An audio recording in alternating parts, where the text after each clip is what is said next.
Welcome back मेरे प्यारे बच्चों। टेस्ट नंबर 4 की तरफ बढ़ रहे हैं। पार्ट टेस्ट है ये, इससे पहले हमारा कंबाइंड टेस्ट हुआ था। आज के इस पार्ट टेस्ट में देखते हैं हमारे क्या सिलेबस था। तो हमारा जो सिलेबस था वो बड़ा सिंपल है। ऑर्गेनिक वाला मेजर पोर्शन था इसमें, एंड ऑर्गेनिक वाले आप मेजर पोर्शन को देखें तो haloalkanes, haloarenes, alcohol, phenol ether, aldehyde, ketone, carboxylic, amines और बायोमोलिक्यूल्स। तो कंप्लीट ऑर्गेनिक वाले पोर्शन को कवर करने की कोशिश गई है इस टॉपिक में है। और इस टॉपिक को आप ध्यान से देखें तो पूरा का पूरा oxygen containing compound, halogen containing compound और नाइट्रोजन कंटेनिंग कंपाउंड, साथ में बायोमोलिक्यूल्स। ठीक, तो आगे बढ़ते हैं सवालों की तरफ, देखते हैं क्वेश्चन कैसे पूछे थे।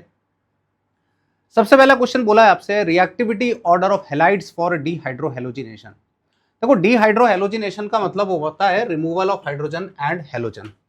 कि अगर मेरे पास यहाँ पे RX दिया हो और RX के साथ आप चाहो तो इस्तेमाल कर लो स्ट्रॉन्गर बेस एल्कोहलिक KOH, या फिर आप इस्तेमाल कर सकते हैं NaNH2।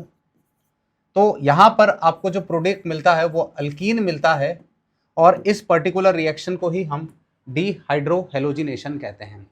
नाउ डीहाइड्रोहेलोजिनेशन की बात करें तो हेलोजन का निकलना इंपॉर्टेंट होता है।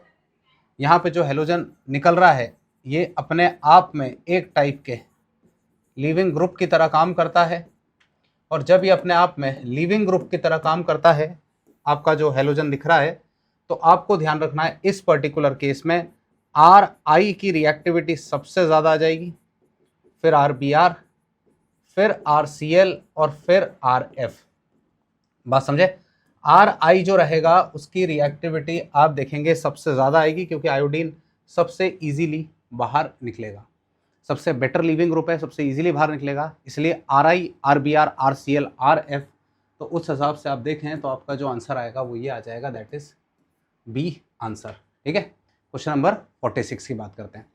46 के बाद बात करें हम आगे, तो क्वेश्चन नंबर हम चलते हैं 47 की तरफ। The following compound is not chiral. बहुत सिंपल है, इनमें से कौन कायरल नहीं है? कायरल के लिए कायरल एटम निकालना हो अगर आपको, तो सबसे पहली कंडीशन आपको ये देखनी है कि कायरल अगर बोला है तो वो sp3 हाइब्रिड होना चाहिए, है ना। और sp3 हाइब्रिड होने के साथ all 4 groups must be different. All 4 groups must be कैसे होने चाहिए? डिफरेंट होने चाहिए। कायरल बोला है तो चारों ग्रुप जो हैं वो कैसे होने चाहिए? अलग होने चाहिए। तो अगर हम इसको चेक करें, है ना, इसको अगर अपन देखें तो पहला वाला जो दिख रहा है आपको, दिख रहा है CH3, यहाँ पे CH आ रहा है, यहाँ पे D आ रहा है, फिर यहाँ पर CH2 आ रहा है, और ये Cl, है ना। तो CH3 आ रहा है, CH आ रहा है, फिर D आ रहा है, फिर CH2 आ रहा है और Cl आ रहा है। तो मेरे हिसाब से तो मुझे कायरल यही दिख रहा है, यही कायरल है। और आपको आगे इसके अंदर देखना चाहे, है ना, तो ये तो कायरल है। बी वाले को देखते हैं, बी ऑप्शन को देखते हैं, तो CH3 आ रहा है, CH2 आ रहा है, C आ रहा है, H आ रहा है, यहाँ पे D आ रहा है, यहाँ पे Cl आ रहा है, ये भी कायरल है। आपसे सवाल पूछा है विच इज नॉट कायरल, है ना, विच इज नॉट कायरल। फिर यहाँ पे देखें अपन, तो इसको देखें आप, सी ऑप्शन को, सी ऑप्शन को देखें तो यहाँ पे आपको दिख रहा है ये D, CH2 आ रहा है, CH2 आ रहा है, फिर CH2 आ रहा है, और ये Cl। This is not chiral, this is not chiral, ये वाला कायरल नहीं है, क्योंकि उसमें चारों ग्रुप जो अटैच है वो कैसे हैं? सेम है, इसलिए कायरल नहीं है। क्वेश्चन नंबर 48 की बात करें, the following reaction is described as. यहाँ पे आप इस पर्टिकुलर रिएक्शन देखो तो इन्वर्जन हो रहा है, इस पर्टिकुलर रिएक्शन में इन्वर्जन हो रहा है, इन्वर्जन ऑफ कॉन्फ़िगरेशन। हालांकि 1 डिग्री रिएक्शंस जो होती हैं, 1 डिग्री जो कंपाउंड्स होते हैं, 1 डिग्री अल्काइल हैलाइड जो होते हैं वो SN2 शो करते हैं, लेकिन ये 2 डिग्री है, SN1 भी कर सकता है, SN2 भी कर सकता है। आपका ये जो पर्टिकुलर एल्काइल हैलाइड दिख रहा है, आपका जो ये पर्टिकुलर एल्काइल हैलाइड दिख रहा है, ये 2 डिग्री का है। तो 2 डिग्री दोनों शो कर सकता है, SN1 भी शो कर सकता है, SN2 भी कर सकता है, लेकिन यहाँ पे SN2 कर रहा है, क्योंकि आप देखें इन्वर्जन ऑफ कॉन्फ़िगरेशन हो रहा है, इन्वर्जन ऑफ कॉन्फ़िगरेशन हो रहा है, पलट जा रहा है कॉन्फ़िगरेशन। और जब जब कॉन्फ़िगरेशन पलटता है, इन्वर्जन होता है, वो SN2 रिएक्शन को सिग्निफाई करता है। तो ये मेरा आंसर आएगा SN2। ठीक, आगे बढ़ते हैं। Question number 49, which of the following compound undergoes nucleophilic substitution reaction most readily. इनमें से कौन nucleophilic substitution reaction readily show करेगा? आप ध्यान रखना, जब हम SN रिएक्शन की बात करते हैं न्यूक्लियोफिलिक सब्सटीट्यूशन, तो जो उसका रेट होता है वो डायरेक्टली प्रोपोर्शनल होता है EWG के, है ना। जो रेट होता है वो डायरेक्टली प्रोपोर्शनल टू बोलो किसके होता है, EWG। और EWG से मेरा मतलब होता है इलेक्ट्रॉन विड्रॉइंग ग्रुप। EWG से मेरा मतलब होता है इलेक्ट्रॉन विड्रॉइंग ग्रुप। बात समझे। EWG की जब अपन बात करते हैं तो it is electron withdrawing group. और जब जब इलेक्ट्रॉन विड्रॉइंग ग्रुप आएगा वहाँ पर rate of nucleophilic substitution faster हो जाएगा।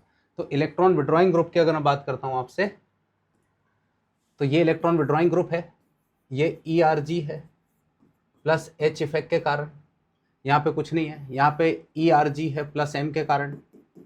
तो आप इसको देखें तो NO2 जो दिख रहा है वो EWG है। तो EWG इलेक्ट्रॉन विड्रॉइंग ग्रुप है, तो ये रेट ऑफ रिएक्शन को फास्टर शो करेगा, फास्टर रिएक्शन शो करेगा इलेक्ट्रॉन विड्रॉइंग ग्रुप। ठीक है, आगे बढ़ते हैं। क्वेश्चन नंबर 50 दिख रहा है अपने को। द रिएक्शन की पहले हमने जो अल्कोहल है हमारे पास साइक्लिक अल्कोहल, उसका रिएक्शन NaH से कराया। तो NaH से कराने से ये ONa बना। ONa का रिएक्शन मिथाइल आयोडाइड से कराया। मिथाइल आयोडाइड मतलब RX एल्काइल हैलाइड। तो आपको ये दे रहा है ईथर, ईथर मिल रहा है प्रोडक्ट। सिंपल नेम रिएक्शन है जिसका नाम है विलियमसन ईथर सिंथेसिस। सिंपल है, ईथर बन रहा है, विलियमसन ईथर सिंथेसिस, है ना। विलियमसन ईथर सिंथेसिस, बिल्कुल सिंपल रिएक्शन है ये। ठीक है, नेक्स्ट क्वेश्चन आपके पास आता है, among the following ethers which one will produce methyl alcohol on treatment with hot concentrated HI। Among the following ethers which one will produce methyl alcohol on treatment with hot concentrated acid. ठीक है, methyl alcohol को treat करना है on treatment with hot, है ना, HI। तो देखते हैं अपन, जब मिथाइल अल्कोहल बोला है तो यहाँ पर आपका which one of the following ethers would will produce methyl alcohol, है ना। मिथाइल अल्कोहल कौन प्रोड्यूस करेगा। ठीक है, यहाँ पे आपको एक बात को ध्यान रखना है, जब 1 डिग्री 2 डिग्री ईथर हो तो उस केस में smaller group will form RX, will form RX, छोटा ग्रुप एल्काइल हैलाइड बनाएगा। क्योंकि यहाँ पे वो जो मैकेनिज्म फॉलो करता है उसको कहते हैं हम SN2 मैकेनिज्म। और जब अगर 3 डिग्री ईथर हो तो 3 डिग्री ईथर होगा तो वो SN1 मैकेनिज्म फॉलो करता है। और SN1 मैकेनिज्म फॉलो करना मतलब bigger group will form RX। बोलो आया, बिगर ग्रुप विल फॉर्म क्या लिखा है, RX। तो यहाँ पे आप देखें तो ये 3 डिग्री का दिख रहा है मुझे, 3 डिग्री कार्बन। यहाँ दिख रहा है मुझे ये 1 डिग्री, है ना। और यहाँ पे मुझे दिख रहा है ये 2 डिग्री। और यहाँ पे प्योर 1 डिग्री, ये प्योर 1 डिग्री है। आप देखें प्योर 1 डिग्री है ना। तो प्योर 1 डिग्री जब आएगा, प्योर 1 डिग्री जब आएगा तो इसका मतलब ये हो जाएगा कि आप जब इसको देखेंगे, है ना, प्योर 1 डिग्री जब आएगा तो यहाँ पे आपको मिल जाएगा ये CH3 CH2 CH2 OCH3। और इसका रिएक्शन जब अपन HI से कराएंगे तो यहाँ से ब्रेक हो जाएगा, ये माइनस आएगा और यहाँ पे बोलो कौन आएगा, प्लस। तो ये मिथाइल आयोडाइड बनेगा, है ना, प्रोड्यूस मिथाइल अल्कोहल। अच्छा ओके, मिथाइल अल्कोहल पूछा है इन्होंने, है ना। तो मिथाइल अल्कोहल पूछा है, तो मिथाइल अल्कोहल के लिए अपने को ध्यान रखना है कि यहाँ पे जो ये 3 डिग्री है, आपको देखो ये 3 डिग्री है, 3 डिग्री वाला जो ग्रुप है वो टूटेगा। तो मिथाइल अल्कोहल जो बनाएगा आपका वो केवल यही बनाएगा, CH3 इधर आ जाएगा, CH3 इधर O, यहाँ पे Me। और ये रिएक्शन कराया मैंने HI के साथ, ये गया इधर, ये माइनस और ये आ जाएगा प्लस। तो इधर आ जाएगा Me और यहाँ पर OH। तो ये जो दिख रहा है, ये जो दिख रहा है 3 डिग्री वाला, ये आपका जो है मिथाइल अल्कोहल प्रोड्यूस करेगा। क्लियर मेरी बात, है ना। चलो आगे बढ़ते हैं। 52 को देखें, which one of the following on oxidation gives ketone, है ना, वो 1 लिखा हुआ, उसको सही कर लें। विच of the following on oxidation gives a ketone. Ketone के लिए हमेशा सेकेंडरी अल्कोहल होना चाहिए। प्राइमरी अल्कोहल का ऑक्सीडेशन जब कराते हैं तो वो हमेशा आपको अल्डिहाइड देता है। अगर आपके पास प्राइमरी अल्कोहल है, अगर आपके पास प्राइमरी अल्कोहल है और उसका ऑक्सीडेशन करा रहे हो तो वो है अल्डिहाइड। और अगर आपके पास सेकेंडरी अल्कोहल है ना, अगर आपके पास सेकेंडरी अल्कोहल है तो वो आपको देता है कीटोन। मेरी बात समझे? तो प्राइमरी अल्कोहल हमेशा देगा अल्डिहाइड और सेकेंडरी अल्कोहल हमेशा देता है कीटोन, तो आपको सेकेंडरी अल्कोहल होना चाहिए। ठीक है। 53 क्वेश्चन की बात करें, propene can be converted into 1 propanol, है ना, propene can be converted into 1 propanol. तो प्रोपीन ऐसा है, यहाँ पे CH और ये डबल बॉन्ड CH2 है, तो 1 प्रोपेनॉल बनाना है, मतलब एंटी मार्कोनिकॉफ रूल टाइप में कहीं ना कहीं फॉलो करना है। और जब एंटी मार्कोनिकॉफ रूल फॉलो करना हो तो फिर हम इस्तेमाल करते हैं हाइड्रोबोरेशन ऑक्सीडेशन, है ना, हाइड्रोबोरेशन, और क्या इस्तेमाल करते हैं अपन, ऑक्सीडेशन। और इसमें हम जब पढ़ते हैं तो ये भी देखते हैं कि एंटी मार्कोनिकॉफ रूल को फॉलो करके वाटर का एडिशन करा दो। एंटी मार्कोनिकॉफ, हालांकि ऐसा टेक्निकली होता नहीं है, मैकेनिज्म में आपको पढ़ाया हुआ है सब कुछ ये, है ना। तो एंटी मार्कोनिकॉफ रूल को फॉलो करके वाटर का क्या करा दो, एडिशन करा दो। बात समझे? इसी को हम कहते हैं हाइड्रोबोरेशन ऑक्सीडेशन। ये जो पर्टिकुलर रिएक्शन दिख रहा है आपको, this reaction is known as hydroboration oxidation. ये जो पर्टिकुलर रिएक्शन होता है, this is hydroboration and oxidation. ठीक है, ऊपर हाइड्रोबोरेशन है और नीचे जो रिएजेंट दिख रहा है, this is known as oxidation.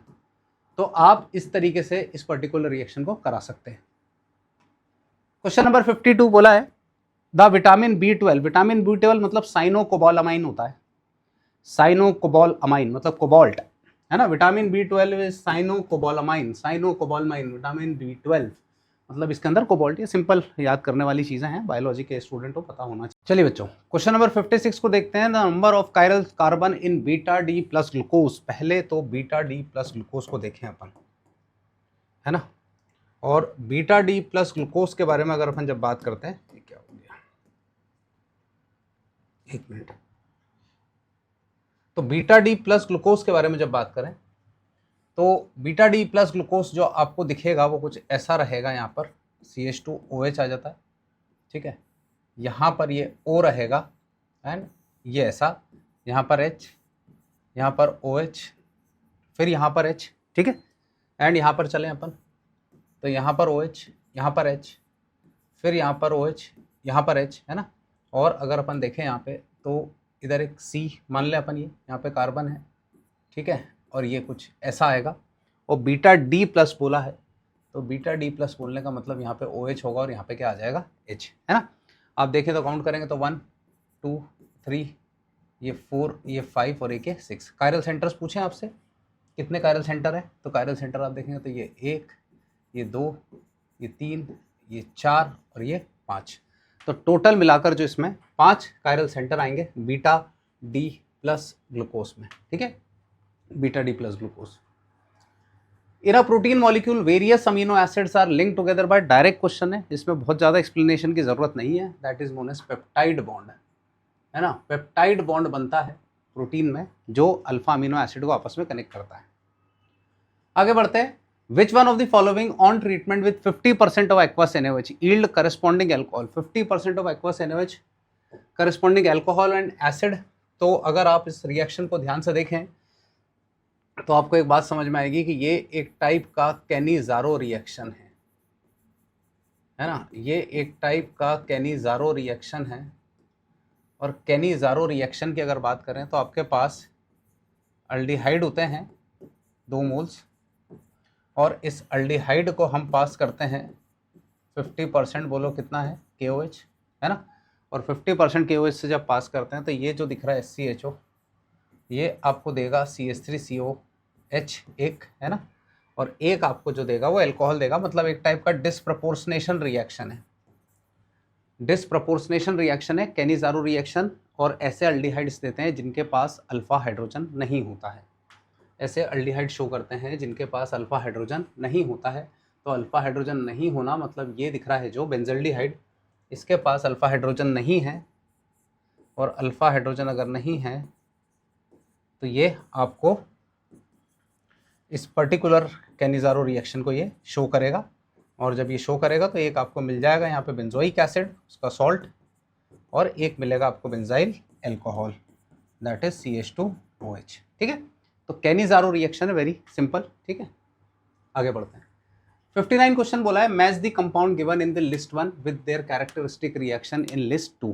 ठीक है, प्राइमरी अमाइन दिख रहा है पहला, और पहला अगर प्राइमरी अमाइन है तो primary amine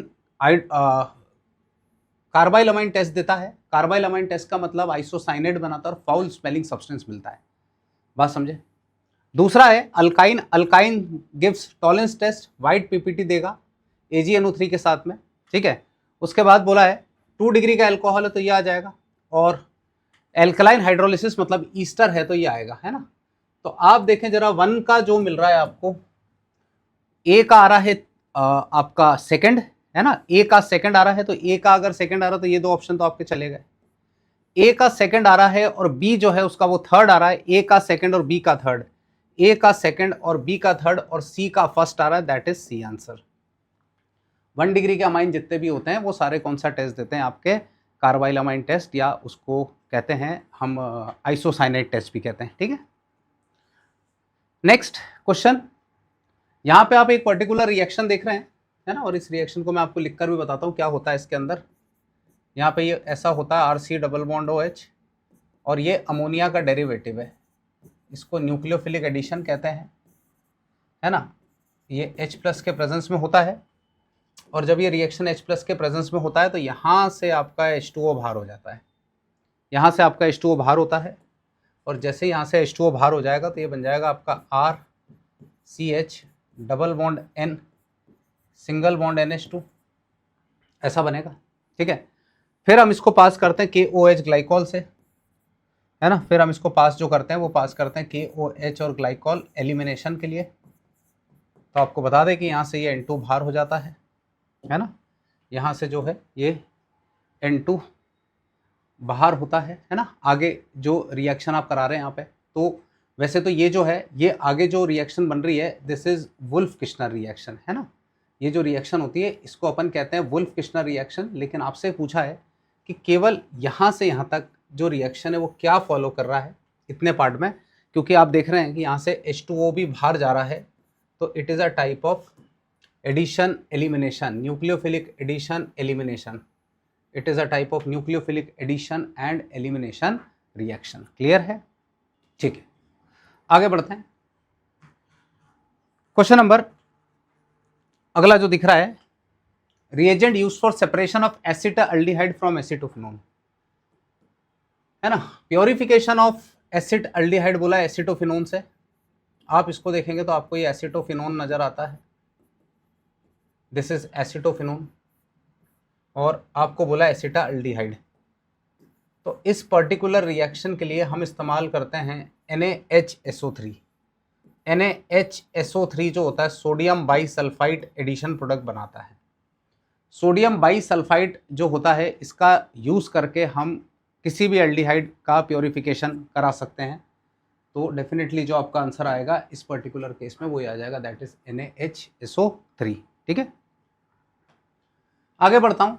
eight higher temperature iodoform reaction is given by dilute solution of, देखो पहली बात तो आप एक बात को समझो कि ये आइडोफॉर्म रिएक्शन बोला है, तो आइडोफॉर्म रिएक्शन जो होती है वो ईस्टर जनरली शो नहीं करते हैं। आइडोफॉर्म रिएक्शन जो है वो ईस्टर शो नहीं करते हैं, इस बात का ध्यान रखना। आइडोफॉर्म रिएक्शन के लिए सबसे पहली बात तो मिथाइल कीटोन ग्रुप होना ज़रूरी है, ऐसा कोई ग्रुप हो जिसको हम मिथाइल कीटोन ग्रुप कहते हैं, या फिर आपके पास ऐसा कोई ग्रुप हो, ये पर्टिकुलर कोई ग्रुप हो, तो ये आपका आइडोफॉर्म रिएक्शन शो करते हैं। बात समझे, ये आपके जो हैं ये आपके आइडोफॉर्म रिएक्शन शो करते हैं, मेरी बात समझे, ठीक है। अब मैं कह रहा हूँ कि ईस्टर है यहाँ तो, और मैं कह रहा हूँ ईस्टर भाई आइडोफॉर्म रिएक्शन शो नहीं करता है, लेकिन ईस्टर्स में ऐसा कोई ईस्टर हो जिसका हाइड्रोलिसिस के बाद इथेनॉल मिल रहा हो, ऐसा कोई ईस्टर हो, ऐसा कोई ईस्टर जिसमें आफ्टर हाइड्रोलिसिस इथेनॉल मिल रहा हो, है ना, ऐसा कोई ईस्टर हो जिसमें आप कराएं हाइड्रोलिसिस और हाइड्रोलिसिस कराने के बाद आपको मिल रहा हो इथेनॉल, है ना। हाइड्रोलिसिस कराने के बाद आप, अरे ये क्या हुआ, हाइड्रोलिसिस कराने के बाद क्या मिल रहा हो, इथेनॉल। तो जब आप इसका हाइड्रोलिसिस कराएंगे तो हाइड्रोलिसिस कराने का मतलब यहाँ से ब्रेक हो जाएगा, ये माइनस आ जाएगा, यहाँ पे प्लस आएगा, तो ये आपके पास मिल जाएगा यहाँ पे CH3 C double bond OH, और यहाँ पर मिल रहा है CH3 CH2 और ये OH। तो इथेनॉल अगर मिलेगा तो वो वाले जो ईस्टर होते हैं वो आइडोफॉर्म टेस्ट शो करेंगे।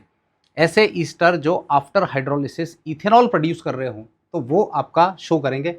और इन सबको मैं ध्यान से देखो तो मुझे एक ये वाला जो दिख रहा है, ये ऐसा ईस्टर दिख रहा है जो आफ्टर हाइड्रोलिसिस इस चीज़ को प्रोड्यूस कर रहा है, तो डेफिनेटली ये टेस्ट देगा, that is iodoform test, B answer. ठीक है, क्वेश्चन नंबर 63 को देखें। द फॉलोइंग रिएक्शन है, आपसे बोला है कंपाउंड डी इज, कि कंपाउंड डी कौन सा है। तो कंपाउंड डी इस पूछा है, तो आप देखें तो ये बन रहा है CH3 CH2 और ये OH आया, और P प्लस I2 है, मतलब ये है PI3, और PI3 है तो यहाँ से OH हटेगा, और OH हटेगा अगर यहाँ से, तो आपका जो प्रोडक्ट बनेगा वो बन जाएगा आपका CH3 CH2 और ये I है। बोलो क्लियर है। अब मैग्नीशियम और ईथर से रिएक्शन कराने को बोला है, magnesium in presence of ether. तो magnesium in presence of ether है तो ये ग्रिग्नार्ड रिएजेंट जनरेट करेगा आपके लिए, और ग्रिग्नार्ड रिएजेंट जनरेट करना मतलब CH3 CH2 Mg और I बनेगा, है ना। CH3 CH2 Mg और क्या बन जाएगा, I। अब यहाँ पे आप देखें तो HCHO से रिएक्शन कराई गई है, तो HCHO मतलब यहाँ पर ये कुछ ऐसा बन रहा है आपके पास, ग्रिग्नार्ड रिएजेंट है ना। और HCHO से रिएक्शन आप कराएंगे तो आपको मिल जाएगा यहाँ पे CH3 CH2 और ये OH, है ना। CH3 CH2 CH2 OH after hydrolysis, है ना। तो प्रोपेन 1 ऑल बन रहा है यहाँ पे, N प्रोपाइल अल्कोहल भी कह सकते हैं इसको, प्रोपेन 1 ऑल कह लो या N प्रोपाइल अल्कोहल। क्लियर, तो इधर कार्बन और एक है तो N प्रोपाइल अल्कोहल मतलब फर्स्ट आंसर। ठीक है, क्लियर। चलिए नेक्स्ट क्वेश्चन की तरफ बढ़ते हैं। Final product of the following reaction Cl2 red phosphorus carboxylic acid है ना, नेम रिएक्शंस वगैरह हैं ये डायरेक्ट। तो आप देखें यहाँ पे CH3 आ रहा है, CH2 आ रहा है, और इधर आ रहा है C डबल बॉन्ड OH, और इसका रिएक्शन करा रहे हैं Cl2 के साथ में इन प्रेजेंस ऑफ रेड फॉस्फोरस। अब रेड फॉस्फोरस आपको दिख रहा है, तो ये वाला जो कार्बन है आपके पास में, है ना, ये जो कार्बन दिख रहा है आपको, इसको हम कहते हैं अल्फा कार्बन, इसको हम कहते हैं अल्फा कार्बन। और अल्फा कार्बन है तो यहाँ एक रिएजेंट्स को देखकर मुझे समझ में आ रहा है कि यहाँ पे जो रिएक्शन होगा इसको हम कहते हैं HVZ रिएक्शन। यहाँ जो रिएक्शन होगा इस रिएक्शन को हम कहते हैं HVZ रिएक्शन। और HVZ रिएक्शन की बात करूँ तो ये बन जाएगा आपका CH3 CH, यहाँ पे आ जाएगा Cl और ये C double bond OH। Clear है। अब इन्होंने बोला है कि अल्कोहलिक KOH मतलब बीटा एलिमिनेशन, है ना। यहाँ पे KOH है, यहाँ पे अल्कोहलिक है, और ये हीट अपन दे लो, बीटा एलिमिनेशन है। तो आप इसको देखें ध्यान से, तो ये वाला कार्बन अल्फा है तो ये बोलो क्या है, बीटा है। तो बीटा एलिमिनेशन अगर होगा यहाँ पे तो आपका प्रोडक्ट कुछ बनेगा यहाँ पे ऐसा, CH2 बनेगा, डबल बॉन्ड आएगा CH and C double bond O, और बोलो कौन, OH। तो ये आ जाएगा आपका प्रोडक्ट, और ये प्रोडक्ट आपका आएगा, दैट मीन्स आपका आंसर कौन है, C है। ठीक है, आगे बढ़ते हैं। 65 question, consider the acidity of carboxylic acid, है ना। कार्बोक्सिलिक एसिड के एसिडिक कैरेक्टर को अरेंज करना है, स्ट्रक्चर बना लेते हैं पहले अपन इनके सबके। तो पहला तो सिर्फ सिंपल कार्बोक्सिलिक एसिड है जिसको हम लिखते हैं बेंजोइक एसिड, है ना। दूसरा है ऑर्थो नाइट्रोबेंजोइक एसिड, ठीक है। तो यहाँ COH और ये ऑर्थो पोजीशन पे, तो ऑर्थो पोजीशन पे आया तो ऑर्थो इफेक्ट लगेगा। और हमने देखा है कि ऑर्थो सब्सटीट्यूटेड बेंजोइक एसिड, है ना, ऑर्थो सब्सटीट्यूटेड बेंजोइक एसिड जो होते हैं उनका एसिडिक कैरेक्टर सबसे ज़्यादा होता है ऑर्थो इफेक्ट के कारण। ऑर्थो सब्सटीट्यूटेड बेंजोइक एसिड का एसिडिक कैरेक्टर सबसे ज़्यादा होता है। फिर यहाँ चला तो मैं पैरा, है ना, और फिर आपके पास आता है मेटा। अच्छा, NO2 इलेक्ट्रॉन विड्रॉइंग ग्रुप है, NO2 जो है these are electron withdrawing group. तो इलेक्ट्रॉन विड्रॉइंग ग्रुप जो होते हैं वो डायरेक्टली प्रोपोर्शनल टू, बोलो कौन सा कैरेक्टर होते हैं, acidic character. Electron withdrawing group acidic character को बढ़ा देते हैं। और इन सब में भी ऑर्थो सब्सटीट्यूटेड जो होगा वो सबसे ज़्यादा आएगा, है ना। तो ऑर्थो देखें तो ऑर्थो सबसे ज़्यादा, तो ऑर्थो के बाद आएगा पैरा, पैरा के बाद आएगा मेटा, और मेटा के बाद आएगा बीए, बीए मतलब बेंजोइक एसिड। तो ऑर्थो मतलब बी वाला, तो आपके ये दो ऑप्शन तो चले गए, ये वाला और ये वाला तो गया। अब बी वाला ज़्यादा एसिडिक और बी के बाद सी, बी के बाद सी के बाद डी के बाद ए, तो ये आंसर आ जाएगा आपका बी आंसर। ठीक है, ऑर्थो सब्स्टिट्यूटेड बेंजोइक एसिड का एसिडिक कैरेक्टर सबसे ज़्यादा रहता है। क्वेश्चन नंबर 866 है, for SN2 reaction increasing order. देखो SN2 में जब हम ऑर्डर ऑफ रिएक्टिविटी की बात करते हैं ना, यहाँ पे आपको बोला SN2 में, तो SN2 में जब ऑर्डर ऑफ रिएक्टिविटी की बात करते हैं, दिख रहा है सबको, तो SN2 में एक बात का ख्याल रखना कि ऑर्डर ऑफ रिएक्टिविटी जो फॉलो करता है ना, यहाँ पे अपन देखें अगर, सॉरी हाँ, तो यहाँ पे अगर आप देखें तो ऑर्डर ऑफ रिएक्टिविटी है ना इन SN2 फॉलो करता है 1 डिग्री सबसे ज़्यादा, फिर 2 डिग्री और ये 3 डिग्री। स्टेरिक हिंड्रेंस कम होना चाहिए, स्टेरिक हिंड्रेंस ज़्यादा रहेगा तो रिएक्टिविटी कैसी हो जाती है, कम हो जाती है। स्टेरिक हिंड्रेंस हमेशा कम होना चाहिए, ज़्यादा स्टेरिक हिंड्रेंस रहेगा तो रिएक्टिविटी कम हो जाएगी। ठीक है, तो अब अगर अपन यहाँ पे बात करें तो ए वाले को आप देखें तो प्योरली 1 डिग्री दिख रहा है मुझे। ए वाले को आप ध्यान से देखें, ए वाले को आप ध्यान से देखें तो प्योरली 1 डिग्री दिख रहा है, प्योर 1 डिग्री। और इसको देखें तो ये दिख रहा है मुझे 3 डिग्री, है ना। तो ए वाले की रिएक्टिविटी सबसे ज़्यादा आएगी और सी वाले की रिएक्टिविटी सबसे कम आएगी। ए और सी, है ना, ए वाले की रिएक्टिविटी सबसे ज़्यादा और सी वाले की सबसे कम। तो अगर आप इससे चेक करें तो ए वाले की रिएक्टिविटी सबसे ज़्यादा तो यहीं आ रही है, देख लो, और सी की सबसे कम आ रही है। उसके बाद आपके पास दिख रहा है यहाँ पे आपका बी वाला, है ना, और डी, तो आंसर अपना ये आ जाएगा डी, क्योंकि 3 डिग्री वाला है तो रिएक्टिविटी सबसे कम आएगी और 1 डिग्री वाला है तो रिएक्टिविटी सबसे ज़्यादा। क्वेश्चन नंबर 67 की बात करें, synthesis of alkyl fluoride is best accomplished by, मतलब सिंपली रिएक्शन इसमें कुछ है नहीं, दैट इज, है ना, फ्लोराइड बन रहा है तो फ्लोराइड बन रहा है मतलब स्वार्ट्स रिएक्शन आई, ये तो नेम रिएक्शन है डायरेक्ट, इसको कुछ करना ही नहीं है, स्वार्ट्स रिएक्शन कहलाता है ये 67 में।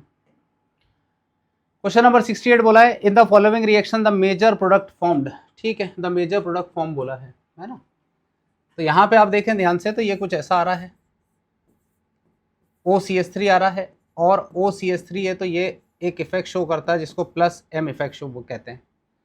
प्लस M मतलब ऑर्थो पैरा डायरेक्टिंग है, प्लस M इफेक्ट शो कर रहा है मतलब कौन सा डायरेक्टिंग है, ortho para directing.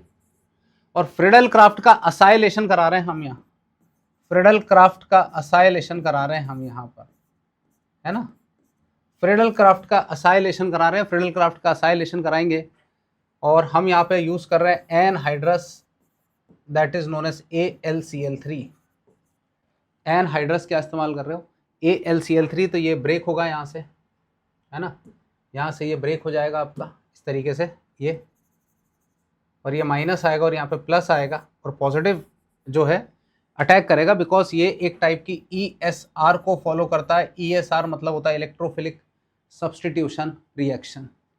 Electrophilic substitution reaction को आप ध्यान से देखें तो प्रोडक्ट जो मेरा बनेगा यहाँ पे वो कुछ ऐसा बन जाएगा, यहाँ पे आ जाएगा OMe आ जाएगा और इधर आ जाएगा C डबल बॉन्ड O और Me, OMe और C double bond O Me। ठीक है, तो आप देखें तो ये जो आंसर मैच कर रहा है यहाँ पे वो आपका ये डी ऑप्शन मैच करेगा 68 का। ठीक है, चलो क्वेश्चन नंबर 69 की बात करें, arrange the following compound in decreasing order of boiling point. देखो बॉइलिंग पॉइंट जो होता है ना वो directly proportional to hydrogen bonding होता है ना, जो बॉइलिंग पॉइंट होता है वो डायरेक्टली प्रोपोर्शनल होता है extent of hydrogen bond, extent of hydrogen bond, है ना, ये होता है।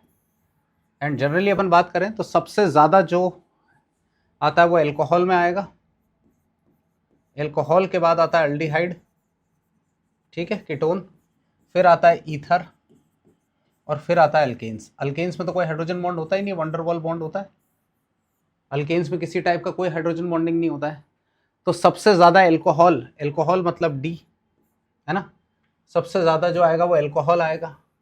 एल्कोहल के बाद अल्डिहाइड मतलब सी, एल्कोहल के बाद अल्डिहाइड मतलब सी, सी के बाद ईथर और ईथर के बाद बी, तो DCAB। तो DCAB के हिसाब से अपन बात करें तो DCAB की बात करें तो ये आपका आंसर बी है ना। क्वेश्चन नंबर 70 को देखें, विच of the following compound on being warmed with I2 and NaOH। भैया आइडोफॉर्म टेस्ट है ये, है ना, आइडोफॉर्म टेस्ट है। NaOH और जब I2 को एक साथ मिलाया जाता है तो ये बनाता है NaOI, सोडियम हाइपो आयोडाइट, और इसी से हम कराते हैं कौन सा टेस्ट, आइडोफॉर्म टेस्ट।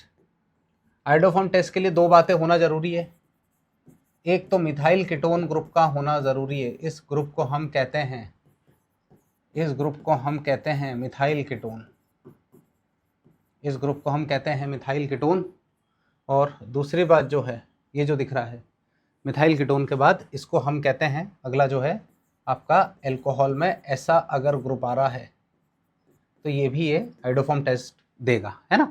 तो आइडोफॉर्म टेस्ट कौन कौन देंगे तो वो देख लेते हैं अपन। तो ये वाला बिल्कुल देगा, ये वाला बिल्कुल देगा, CH3CHOH बिल्कुल देगा ये, है ना, लेकिन ये वाला नहीं देगा। तो ABC ओनली, ये तीनों जो है ये आइडोफॉर्म टेस्ट देंगे, तीनों को तीनों आइडोफॉर्म टेस्ट देंगे। और ध्यान रखना इस वाले में कंफ्यूज मत होना, इस वाले मैंने कहा है कि CH3CHOH ग्रुप होना चाहिए, अगर ये ग्रुप आ रहा है मतलब डेफिनेटली वो आइडोफॉर्म टेस्ट देगा, ठीक है। क्वेश्चन नंबर 71 की बात करते हैं, मैच द कॉलम है। सेलिस अल्डिहाइड फ्रॉम फिनॉल, फिनॉल से सेलिस अल्डिहाइड, है ना, फिनॉल से सेलिस अल्डिहाइड बनाना। तो ये है फिनॉल और इससे बोला सेलिस एल्डिहाइड बना के दिखाओ सर। तो सेलिस एल्डिहाइड ऐसा होता है ये, और यहाँ इस्तेमाल करते हैं हम NaOH और क्लोरोफॉर्म CH-Cl3, ये रिएजेंट इस्तेमाल होता है। इसी को कहते हैं हम रीमर टाइमन रिएक्शन, इसी को हम कहते हैं रीमर टाइमन रिएक्शन, है ना। तो रीमर टाइमन रिएक्शन तो ये आ जाएगा आपका। फिनॉल से बेंजीन बोला है तो फिनॉल से बेंजीन मतलब जिंक डस्ट का इस्तेमाल करेंगे। फिनॉल से बेंजीन अगर बोला है इस टाइप से तो यहाँ पे Zn लेते हैं, हीट लेते हैं और इससे प्रोड्यूस होता है बेंजीन, क्योंकि यहाँ से ZNO बाहर हो जाता है। तो फिनॉल से बेंजीन मतलब A का आया फोर्थ और B का आया फर्स्ट, A का आया फोर्थ और B का आया फर्स्ट, तो ये दो ऑप्शन तो आपके उड़ गए, है ना। A का आया फोर्थ और B का क्या आया फर्स्ट, तो ये दोनों ऑप्शन तो गए आपके। मेरी बात समझ में आया, है ना। अब अपन को बात करनी इन दोनों के बारे में। अब जब इन दोनों के बारे में बात करें तो फिनॉल से बेंजोक्यूनॉन ऑक्सीडेशन कराते हैं, है ना, फिनॉल से बेंजोक्यूनॉन। तो फिनॉल से बेंजोक्यूनॉन मतलब ये ऑक्सीडेशन। मैं आपको रिएक्शन लिख के बताऊं, अगर फिनॉल से बेंजोक्यूनॉन की है ना, मैं यहाँ लिख दे रहा हूँ। तो ये ऐसा होता है फिनॉल, और बेंजोक्यूनॉन की बात कर रहे हैं Na2Cr2O7 या K2Cr2O7, ऐसा है, ये देखो। तो ये डबल बॉन्ड हो, ये डबल बॉन्ड हो, इसको कहते हैं benzoquinone. This is known as benzoquinone. तो A का आ रहा है 4 और B का आ रहा है फर्स्ट और C का आ रहा है सेकंड, और C का आ रहा है सेकंड, C का आ रहा है सेकंड, मतलब इसका मतलब ये आपका आंसर सीधे से आ जाएगा। ठीक है बच्चों, 71 वाला क्लियर है। 72 वाला क्वेश्चन देख लेते हैं। Choose the correct order of following compound in increasing order of reactivity, है ना। देखो CN का जब एडिशन कराते हैं ना, एक टाइप का न्यूक्लियोफिलिक एडिशन होता है। आपके पास C डबल बॉन्ड O दिया है, आप रिएक्शन करा रहे हैं HCN के साथ में, तो यहाँ पे आ जाएगा प्लस और ये आ जाएगा माइनस, ये इधर चलेगा, तो यहाँ पे आ जाएगा CN और यहाँ पे क्या आ जाएगा OH। It is NAR, NAR मतलब न्यूक्लियोफिलिक एडिशन। और न्यूक्लियोफिलिक एडिशन में अल्डिहाइड्स जो होते हैं उनका रिएक्टिविटी कीटोन से हमेशा ज़्यादा होता है। न्यूक्लियोफिलिक एडिशन में अल्डिहाइड का रिएक्टिविटी किससे हमेशा ज़्यादा होता है, कीटोन से। अल्डिहाइड्स का रिएक्टिविटी कीटोन से हमेशा क्या होता है, ज़्यादा होता है। तो आपसे बोला है कि इनमें से कौन ज़्यादा रिएक्टिव होगा, कौन कम रिएक्टिव होगा, ये पूछा है आपसे। Aldehydes will always be more reactive, है ना, अल्डिहाइड्स जो है will always be more reactive, तो अपन पहले एलिमिनेट करते हैं। तो ये तो गया, सबसे ज़्यादा रिएक्टिव कीटोन हो नहीं सकता, सबसे ज़्यादा रिएक्टिव कीटोन हो नहीं सकता, ये दो हैं अल्डिहाइड से। अल्डिहाइड के बाद कीटोन ये नहीं हो सकता, अल्डिहाइड के बाद अल्डिहाइड, ये आंसर है आपका। Aldehydes are always more reactive than ketones. Aldehydes are always more reactive than ketones. The only carboxylic acid that will give positive tolerance test formic acid देता है। केवल फॉर्मिक एसिड है जो टॉलरेंस टेस्ट दे सकता है, formic acid, formic acid. Otherwise Tollens test केवल कौन देते हैं, अल्डिहाइड देते हैं। है ना, अमोनिकल सिल्वर नाइट्रेट, है ना, सिल्वर मिरर टेस्ट जिसको कहते हैं अपन, बात समझे। तो सिल्वर मिरर टेस्ट किसका कैरेक्टरिस्टिक टेस्ट है, केवल अल्डिहाइड्स का। लेकिन कार्बोक्सिलिक एसिड की बात करूं तो एक फॉर्मिक एसिड ऐसा होता है, एक फॉर्मिक एसिड ऐसा होता है जो ये वाला टेस्ट दे सकता है, ठीक है। सो बच्चे बढ़ते हैं आगे क्वेश्चन नंबर 74 की तरफ। Which of the following reactions of alcohol does not involve breaking of OH bond, मतलब उन रिएक्शंस के बारे में बात कर रहे हैं जिसमें ये वाला बॉन्ड ब्रेक नहीं हो रहा हो, ये पूरा बॉन्ड ब्रेक हो रहा हो। तो हम देख लेते हैं, जैसे पहला बोला है रिएक्शन विद कौन सा मेटल है, एल्कली मेटल। तो ROH का रिएक्शन अगर आप एल्कली मेटल से कराएंगे तो एल्कली मेटल बहुत ज़्यादा रिएक्टिव होते हैं और हाइड्रोजन को डिस्प्लेस कर देंगे। हाइड्रोजन को डिस्प्लेस करना मतलब RONA, और आप देखेंगे तो यहाँ से कौन सी गैस निकल जाएगी, हाइड्रोजन गैस। वैसे ही आपको दिख रहा है अगला ROH, और इसका रिएक्शन करा रहे असाइल क्लोराइड के साथ। असाइल क्लोराइड का जनरल फॉर्म ये बना रहा हूँ मैं, और यहाँ से बाहर हो जाएगा HCl, तो ये बन जाएगा RO। यहाँ पे देखें C double bond O R, है ना। फिर बोला रिएक्शन सल्फोनिल क्लोराइड, तो सल्फोनिल क्लोराइड को अपन ऐसे बना सकते हैं जिसको हम अल्काइल सल्फोनिल क्लोराइड भी कहते हैं। ये आप देखें यहाँ से तो बाहर अगर HCl हुआ तो ये बन जाएगा आपका RO डबल बॉन्ड और ये R। और लास्ट जो रिएक्शन है वो कॉन्सेंट्रेटेड H2SO4 के साथ है। तो भाई मेरे कॉन्सेंट्रेटेड H2SO4 के साथ जब आप रिएक्शन कराएंगे, ठीक है, तो बेसिकली यहाँ पे डिहाइड्रेशन हो जाता है, और डिहाइड्रेशन मतलब बीटा एलिमिनेशन। डिहाइड्रेशन की जब अपन बात करते हैं तो डिहाइड्रेशन मतलब कौन सा एलिमिनेशन है, बीटा एलिमिनेशन। और बीटा एलिमिनेशन अगर आप देखेंगे तो ये कार्बन अल्फा है और ये बोलो कौन है, बीटा। इसके बीच में डबल बॉन्ड आ जाएगा, तो CH2 डबल बॉन्ड CH2 आ जाएगा और बाहर हो जाएगा H2O। तो इस पर्टिकुलर रिएक्शन में OH बॉन्ड ब्रेक नहीं हो रहा है, डिहाइड्रेशन हो जा रहा है, तो इसका जो आंसर आएगा वो D आंसर आएगा। क्लियर है, चलिए आगे बढ़ते हैं। नेक्स्ट क्वेश्चन है मैच द कॉलम, और मैच द कॉलम वाले सवाल को आप ध्यान से देखें तो आपसे बोला है कि सबसे पहले, है ना, बोला है स्टीफन्स रिडक्शन, तो नाइट्राइल का रिडक्शन जो कराते हैं ये आएगा Stephens reduction. Clemmensen reduction ZnHg और कॉन्सेंट्रेटेड HCl ये है। वुल्फ किश्नर ये रहा, और रोजेनमंड ये रहा, ठीक है, सीधे सीधे नेम रिएक्शन है। तो A का थर्ड है, A का थर्ड है, तो A का थर्ड है, तो ये दोनों ऑप्शन तो मेरे गए। A का थर्ड है तो दोनों ऑप्शन गए मेरे, है ना। और B का सेकंड है, A का थर्ड और B का सेकंड है, दोनों है। और C का देखे तो C का जो आ रहा है वो आ रहा है 4, C का 4 मतलब फर्स्ट आंसर आ जाएगा। सीधे सीधे नेम रिएक्शन है, इसमें कुछ बहुत ज़्यादा एक्सप्लेनेशन की ज़रूरत नहीं थी। नेक्स्ट क्वेश्चन की बात करें, identify the product X in the following reaction. Product X निकालने को बोला है, और प्रोडक्ट X निकालने को बोला तो आपको ये दिख रहा है CH3 CH2 C double bond O Na, है ना। यहाँ पे हम लिखेंगे NaOH, और यहाँ पे लिखेंगे CaO। CaO मतलब क्या होता है, कैल्शियम ऑक्साइड। इसको हीट करेंगे अपन, हीट करेंगे तो यहाँ से सीधी सी बात है कि ये जो पार्ट दिखता है आपका, ये इस तरीके का ये वाला पार्ट, शॉर्टकट बता रहा हूँ, Na2CO3 बाहर हो जाता है। इस रिएक्शन में Na2CO3 बाहर हो जाता है। हालांकि ये रिएक्शन कार्बो एनायन मैकेनिज्म को फॉलो करके आगे बढ़ता है, लेकिन शॉर्ट ट्रिक के लिए हम ऐसा करते हैं कि यहाँ से अपन Na2CO3 को बाहर निकाल देते हैं। तो आप देखें तो CH3 सिंगल बॉन्ड CH3 बच रहा है, मतलब इथेन बच रहा है, यानी C2H6। डी कार्बोक्सिलेशन है ये, this is D carboxylation. Clear, चलिए आगे बढ़ते हैं अपन, ठीक है ना। नेक्स्ट क्वेश्चन की बात करते हैं। 77 lithium aluminium hydride convert acetic acid. देखो लिथियम अल्यूमिनियम हाइड्राइड एक पावरफुल रिड्यूसिंग एजेंट होता है, और ये मेरे पास एसिटिक एसिड है, और अगर मैं यहाँ पे इस्तेमाल कर रहा हूँ लिथियम अल्यूमिनियम हाइड्राइड, तो ये एक पावरफुल रिड्यूसिंग एजेंट होता है। ये एक पावरफुल रिड्यूसिंग एजेंट होता है, और पावरफुल रिड्यूसिंग एजेंट है तो ये बन जाएगा आपका CH3CH2OH। मतलब ये जो दिख रहा है ये कार्बोक्सिलिक एसिड को कन्वर्ट कर देता है एल्कोहल में, कार्बोक्सिलिक एसिड को कन्वर्ट कर देता है किसमें, एल्कोहल में, ठीक है। तो ये देगा आपको इथाइल अल्कोहल या इथेनॉल, है ना, इथाइल अल्कोहल या फिर ethanol. 78 acetaldehyde and benzaldehyde can be best distinguished bye.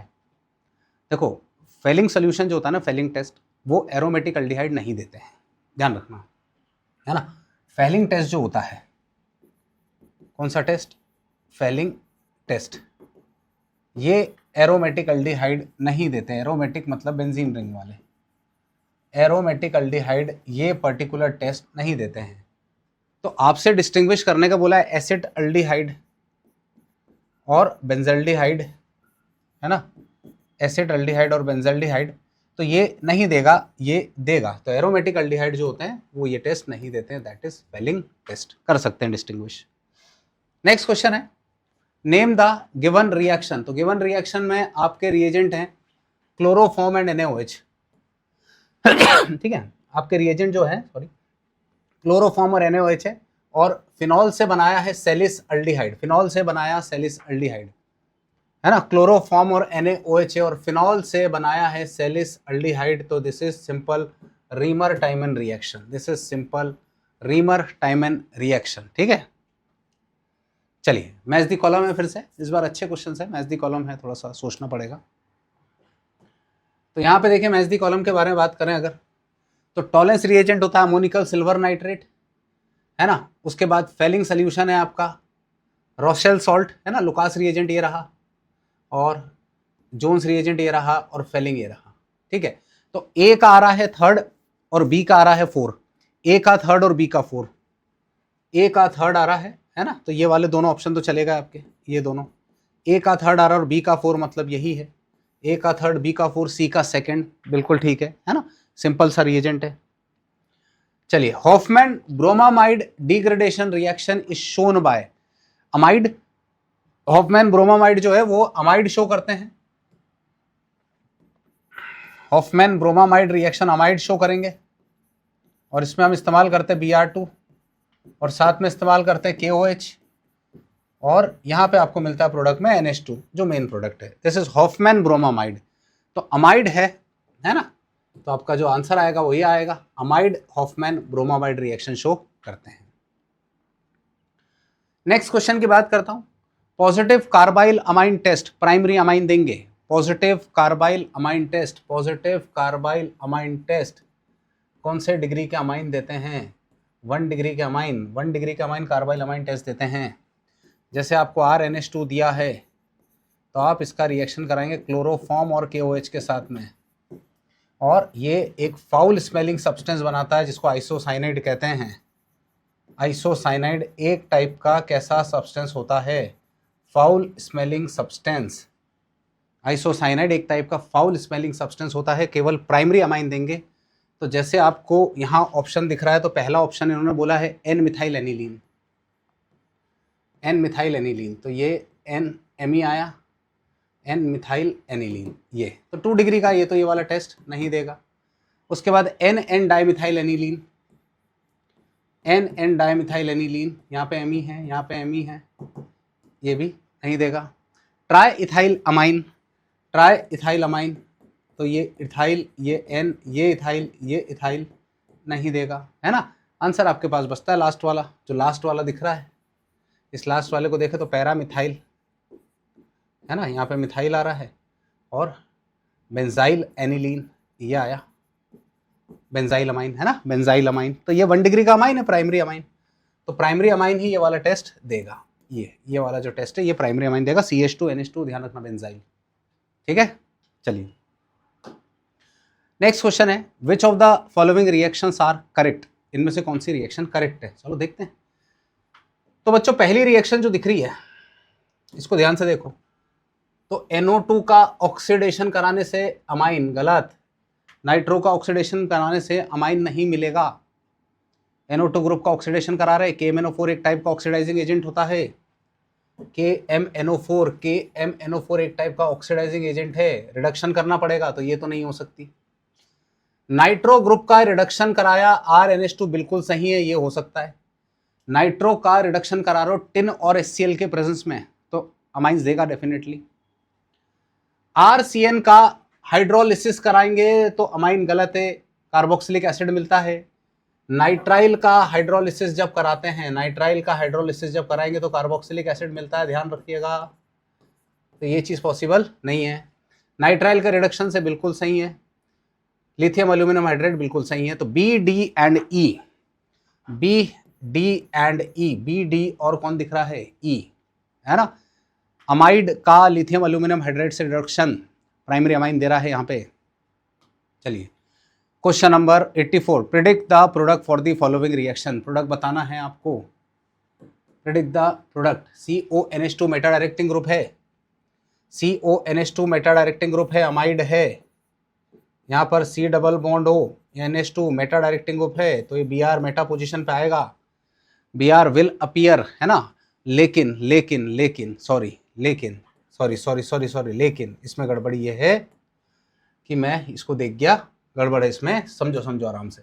ये जो दिख रहा है ये हॉफमैन ब्रोमामाइड रिएक्शन है, हॉफमैन ब्रोमामाइड, है ना। मैं उसको इलेक्ट्रोफिलिक सब्स्टिट्यूशन थोड़ा मिसरीड कर गया। हॉफमैन ब्रोमामाइड रिएक्शन है, और हॉफमैन ब्रोमामाइड रिएक्शन दिख रहा है अमाइड, अमाइड का हॉफमैन ब्रोमामाइड है, Br2 और NaOH। यहाँ पर C double bond O NH2, यहाँ पे Br2 और ये NaOH, Br2 और क्या दिख रहा है, NaOH, हॉफमैन ब्रोमामाइड रिएक्शन। बात समझे। तो एनिलीन बनेगा, यहाँ से ये वाला ग्रुप निकल जाता है ब्रोमामाइड में, एनिलीन आएगा प्रोडक्ट में, साथ में मिलता है NaBr, साथ में Na2CO3 और साथ में मिलेगा H2O, ठीक है। तो ये एनिलीन देगा, aniline, Hofmann bromamide. 85, reaction of aniline with concentrated HNO3 and H2SO4 at 298 Kelvin will produce 47%। बढ़िया क्वेश्चन है, देखो जरा ध्यान से। जब आप एनिलीन का नाइट्रेशन कराते हो तो पहली बात तो इसके साथ एक समस्या ये है कि ये ऑर्थो पैरा डायरेक्टिंग ग्रुप है। एनिलीन के साथ समस्या क्या है कि ये कौन सा डायरेक्टिंग ग्रुप है, ऑर्थो पैरा डायरेक्टिंग ग्रुप है। अब अगर ये ऑर्थो पैरा डायरेक्टिंग ग्रुप है और अगर आप इसका रिएक्शन करा रहे हैं HNO3 से इन प्रेजेंस ऑफ H2SO4, तो इसको केवल ऑर्थो पैरा प्रोडक्ट देना चाहिए। लेकिन इसके साथ समस्या क्या है कि NO2 देता है यहाँ पे 2%, ठीक है, मेटा दे देता है 47%, जबकि देना नहीं चाहिए फिर भी दे रहा है। ये मेटा दे देता है यहाँ पे कितना परसेंट, 47%। और फिर आपके पास यहाँ पे आता है NH2 और यहाँ पे NO2, ये 51%, मतलब अच्छे खासे अमाउंट में मेटा प्रोडक्ट देता है, जबकि देना नहीं चाहिए। होता कौन सा directing, ortho and para. Sufficient amount में मेटा प्रोडक्ट देता है क्योंकि ये जो एनिलीन होता है ये एसिड के H+ से रिएक्ट करके एनिलियम आयन जनरेट कर लेता है, H+ से रिएक्ट करके एनिलियम आयन जनरेट कर लेता है, और इस एनिलियम आयन जनरेट होने के कारण इसका जो नेचर आता है वो कैसा नेचर आता है, मेटा डायरेक्टिंग। इसका जो नेचर होता है इट इज मेटा डायरेक्टिंग। क्या मेरी बात समझ में आई? ठीक है, वेरी गुड, है ना, सॉरी। तो इसका जो आंसर आएगा वो मेटा नाइट्रो एनिलीन आएगा, है ना। इसका जो आंसर आएगा मेटा नाइट्रो एनिलीन। चलिए क्वेश्चन नंबर 86, ये तो सिंपल है। Beri is caused due to deficiency of vitamin B1। ध्यान रखना, beri is caused due to deficiency of vitamin B1। तो बच्चों क्वेश्चन नंबर 87 की तरफ बढ़ते हैं। Question number 87, biomolecule alpha amino acid दिख रहा है यहाँ पे, और अल्फा अमीनो एसिड है तो आप ध्यान से देखिए लाइसीन है, तो ये अल्फा अमीनो एसिड तो है क्योंकि फंक्शन ग्रुप है, इससे जुड़ा कार्बन अल्फा और ये अमीनो ग्रुप, तो अल्फा अमीनो एसिड तो है। Amino acid synthesize in the body गलत है, ये बॉडी में सिंथेसाइज नहीं होता है। लाइसीन एक टाइप का इसेंशियल अमीनो एसिड है जो आपको बाहर से खाना पड़ता है, it is not synthesize in the body. Basic amino acid है, बिल्कुल सही है, क्योंकि NH2 ग्रुप यहाँ पर ज़्यादा है। जब NH2 ग्रुप ज़्यादा रहता है COOH ग्रुप से, तो ये जब भी ज़्यादा रहेगा तो डेफिनेटली बेसिक है। बीटा अमीनो एसिड नहीं है, एसिड नहीं, तो A and C are correct, only A and C are correct. Identify the reagent which is used to convert D glucose into hexane, तो वो है आपका HI, डी ग्लूकोज को हेक्सेन, तो CHO, CH2OH, और यहाँ पे अपन इसको ऐसे लिख लो, दैट इज CHOH और whole 4।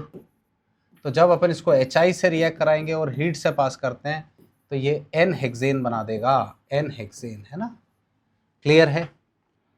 89 question, match the column. Denaturation of protein, तो 2 डिग्री 3 डिग्री स्ट्रक्चर डिस्ट्रॉय हो जाता है। प्राइमरी स्ट्रक्चर सीक्वेंस, है ना, secondary structure of protein alpha helix और बीटा प्लीटेड शीट, है ना, और यहाँ पे यही है, ठीक है। तो अपन देख लो यहाँ पे, तो पहले अपन चेक कर लें, तो ए का थर्ड आ रहा है, ए का थर्ड मतलब ये दो ऑप्शन तो अपने पूरे तरीके से गए, ठीक है। ए का थर्ड आ रहा है, ए का थर्ड आ रहा है, तो ये दो ऑप्शन तो गए। और बी का आ रहा है 1, प्राइमरी स्ट्रक्चर स्पेसिफिक बी का आ रहा है 1, बी का आ रहा है 1, तो यही आपका आंसर आएगा। सी का आ रहा है 4 और डी का आ रहा है 2, ठीक है।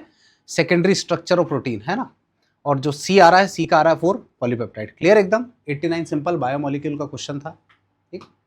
Last, which of the following does not cause due to deficiency of hormone, hormone की कमी के कारण कौन नहीं होता है। डायबिटीज, गोइटर, हाइपोग्लाइसीमिया, ये अपने को पता है कैंसर है जो कि हार्मोन की कमी से नहीं होता है ना। तो बच्चों ये बड़ा सिंपल पेपर था इस बार, असर्शन रिजल्ट स्टेटमेंट थे नहीं। मुझे लगता है आपने अच्छा किया होगा। मिलते हैं नेक्स्ट पेपर में, थैंक यू।